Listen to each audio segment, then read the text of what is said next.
Hello बच्चों, start करते हैं 10.4 का क्वेश्चन नंबर 3। क्वेश्चन नंबर 3 में आपको बोला गया है if a unit vector A makes angle π/3 with I cap, π/4 with J cap and an acute angle theta with K cap, then find theta and hence the component of A vector. तो बच्चे आपने ये direction को sign के बारे में पढ़ा था, ठीक है। तो हमारे पास जो आई कैप के साथ एंगल बनता है उसी को हम क्या बोलते हैं, उन्हीं एंगल्स को जो आई कैप के साथ एंगल बन रहा है, जे कैप के साथ एंगल बन रहा है आपका और के कैप के साथ एंगल बन रहा है, वो आपके पास क्या होते हैं, डायरेक्शन कोसाइंस। तो चलिए आपको फाइंड करना है थीटा। तो सबसे पहले आप लेट करेंगे ए वेक्टर, तो वो आपने ले लिया है एक्स आई कैप प्लस वाई जे कैप प्लस के जेड के कैप, जेड के कैप, ओके। फिर आपको बोला गया है ए जो है आपके पास यूनिट वेक्टर है, इट मीन्स इसका जो मैग्नीट्यूड है वो किसके इक्वल है, 1 के। तो वो आ जाएगा आपके पास X square plus Y square plus Z square is equal to 1, ठीक है। तो इसी को आप ले लेंगे इक्वेशन 1। अब हमारे पास कॉस अल्फ़ा जो बनता है किसके साथ बनता है एंगल, आई कैप के साथ, वो होता है आपके पास एक्स अपॉन मैग्नीट्यूड ऑफ उसी वेक्टर का। तो हमारे पास ये दिया गया है x square plus Y square plus Z square, okay. अब आपको बोला गया है जो आपके पास आई कैप के साथ एंगल बन रहा है वो क्या है, π/3। तो आप ले लेंगे यहाँ पे हमारे पास आ जाएगा cos π/3 is equal to X. अब इसका जो है हमारे पास ए यूनिट वेक्टर है, इसका मैग्नीट्यूड किसके इक्वल है, 1 के, ओके। तो ये आ गया इसके नीचे 1, तो 1 एक्स अपॉन 1 एक्स लिख सकते हैं आप। कॉस π/3 किसके इक्वल होता है, 1/2 के, एक्स की वैल्यू ये आ गई। कॉस अल्फ़ा बीटा, बीटा आपके पास एंगल बनता है जे कैप के साथ, तो वो आता है वाई अपॉन, यही हमारे पास मैग्नीट्यूड किसके इक्वल है, 1 के, ठीक है। तो आप लिख सकते हैं x square y square plus Z square. तो ये आ जाएगा आपके पास बीटा एंगल आपको दिया है कॉस π/4, तो ये आ जाएगा y। अब π/4 क्या होता है, 1/√2, तो y आ गया 1/√2। फिर नेक्स्ट आपको जो एंगल दिया गया है के कैप के साथ, वो कॉस गामा, वो आपके पास है z अपॉन में अगेन मैग्नीट्यूड ऑफ, ये आ जाएगा, ठीक है। तो यहाँ पे हमारे पास जो कॉस गामा के कैप के साथ जो एंगल बन रहा है वो उसने बोला थीटा, क्या बन रहा है वो आपके पास थीटा, एक्यूट एंगल। तो ये आ जाएगा z, z किसके इक्वल आ गया, थीटा के। तो आपको क्या फाइंड करनी है, आप z की वैल्यू, ओके बेटा। तो ये आ गया आपके पास कॉस थीटा। अब हम इक्वेशन में वैल्यू डालेंगे फ्रॉम फर्स्ट इक्वेशन, ठीक है, क्योंकि हमें क्या निकालना है, एक्यूट एंगल थीटा निकालना है। तो ये आ जाएगा x की वैल्यू है 1/2 का स्क्वायर प्लस y की वैल्यू है 1/√2 का स्क्वायर। अब कॉस थीटा हमारे पास z ही है, तो वो z ही ले लेंगे आप, इज इक्वल टू 1। तो ये आ जाएगा हमारे पास 4 1/2 z square is equal to 1। अगर हम स्क्वेयरिंग ऑन बोथ साइड करते हैं तो हमारे पास 1/4 plus 1/2 plus Z square is equal to 1। तो ये आ जाएगा z square is equal to 1 minus 1/2 minus 1/4। LCM ले लेंगे 4 माइनस 2 माइनस 1, तो ये आ जाएगा 1/4।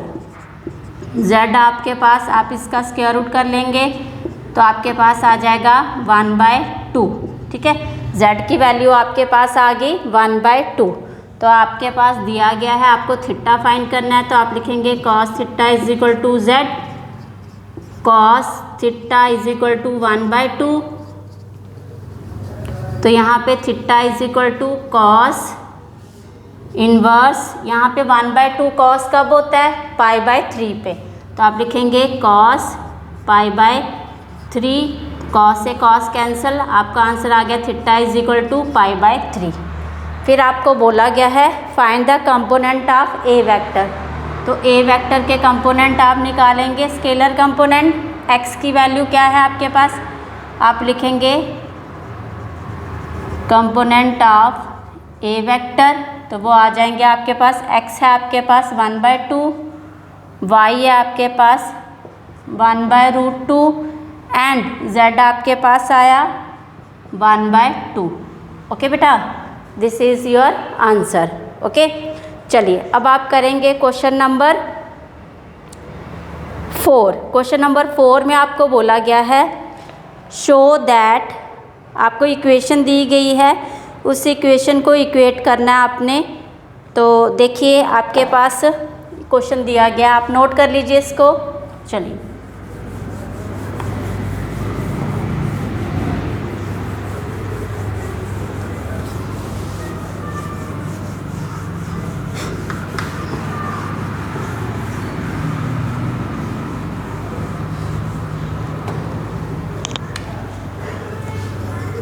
क्वेश्चन 4 दिया गया है बेटा आपको, शो दैट, आपके पास है A vector minus B vector multiply में A vector plus B vector is equal to 2 A vector cross B vector.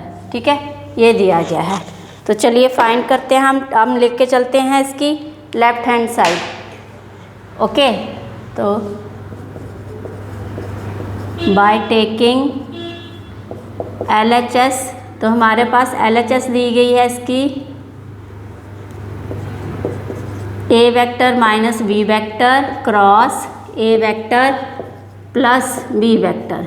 तो ये आ जाएगा, क्रॉस प्रोडक्ट करेंगे बेटा इसका, तो हमारे पास ए से ए आ जाएगा, ए का क्रॉस हो जाएगा ए के साथ। ठीक है, फिर हमारे पास ए का अगेन बी के साथ, तो आ जाएगा प्लस ए क्रॉस बी। ओके, फिर आ जाएगा हमारे पास माइनस बी क्रॉस ए, फिर माइनस बी क्रॉस बी। फिर आप देख रहे हैं आपके इंट्रोडक्शन में आपने किया था ए क्रॉस ए जो है वो किसके इक्वल होता है, 0 के, क्योंकि दोनों के दोनों वेक्टर क्या हुए आपस में, ये इनका क्रॉस प्रोडक्ट 0 कैसे होता है, क्योंकि ये क्या होते हैं, थीटा यहाँ पे हमारे पास 0 हो जाता है। ठीक है, थीटा अगर 0 हो गया तो इनका जो क्रॉस प्रोडक्ट है वो किसके इक्वल आ जाता है, 0 के। ठीक है, कैसे बेटा, जैसे ए क्रॉस ए आपके पास है, वो आ गया हमारे पास magnitude of A magnitude of B sine theta. ठीक है, तो हमारे पास अब ये सेम है, हमारे पास सेम दिए गए हैं। ठीक है बेटा, यहाँ पे तो हमारे पास अगर साइन थीटा 0 हो जाता है तो ये क्या हो जाएगा, होल फंक्शन 0। ओके, क्योंकि साइन 0 की वैल्यू क्या होती है, 0, तो ये आ गया 0। ऐसे ही आपके पास बी जो है वेक्टर अगर दिया गया है तो बी अगर हमारे पास क्या आ जाएगा, सेम ऐसे ही वो भी 0 हो जाएगा। अब यहाँ पे आपको दिया गया ए क्रॉस बी, अब यहाँ पे अगर हम डायरेक्शन इसकी चेंज कर दें, ठीक है, इसमें डायरेक्शन भी होती है, अगर हम इसकी डायरेक्शन चेंज करते तो ये आ जाएगा आपके पास पॉजिटिव ए क्रॉस वेक्टर बी, तो ये आपके पास 0 हो गया।